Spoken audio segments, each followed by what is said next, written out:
Tendance à la hausse à la mi-journée à la Bourse de Paris. Les investisseurs accueillent favorablement l'acceptation par l'administration Trump de la transition avec l'équipe de Joe Biden.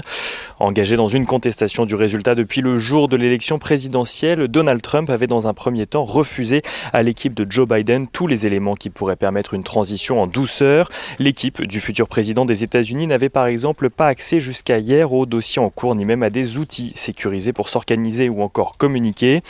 Mais l'administration Trump a finalement changé d'avis dans la nuit et l'administration générale des services a annoncé hier soir que Joe Biden pouvait officiellement commencer à installer son équipe, lui donnant notamment accès aux briefings et aux dossiers en cours.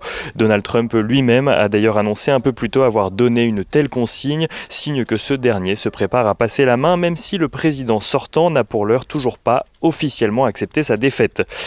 Mais les investisseurs accueillent également très favorablement la probable nomination de Janet Yellen au Trésor américain.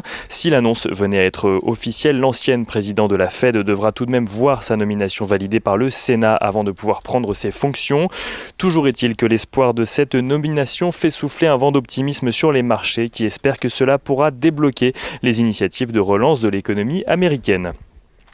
En Europe, le PIB allemand affiche un rebond plus marqué que prévu à 8,5% au troisième trimestre contre 8,2%. L'indice IFO du climat des affaires en Allemagne toujours affiche lui un recul limité à 90,7 points contre les 92,7 au mois d'octobre. Donc l'indice IFO du climat des affaires au mois de novembre. En France, le climat des affaires calculé par l'INSEE plonge lui de 11 points au mois de novembre et ressort à 79 points. Un niveau notamment plombé par les activités de commerce et de services, activités les plus touchées par les mesures de restriction. Du côté des valeurs à présent, Air France gagne près de 10% à la mi-journée alors que le ministre de l'économie Bruno Le Maire a annoncé être en mesure hier de garantir la survie de la compagnie aérienne. De manière générale, les cycliques s'apprécient encore aujourd'hui. Total, Unibail-Rodamco-Westfield, Renault mais aussi Airbus signent les plus fortes hausses sur le CAC 40.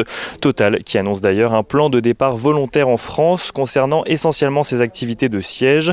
Une solution qui lui permettrait de dégeler les embauches afin d'attirer de nouvelles compétences.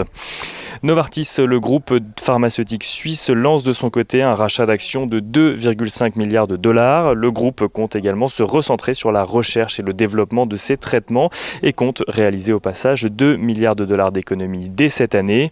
Et SMCP voit de son côté sa recommandation dégradée par Goldman Sachs qui passe de neutre à vendre sur le titre.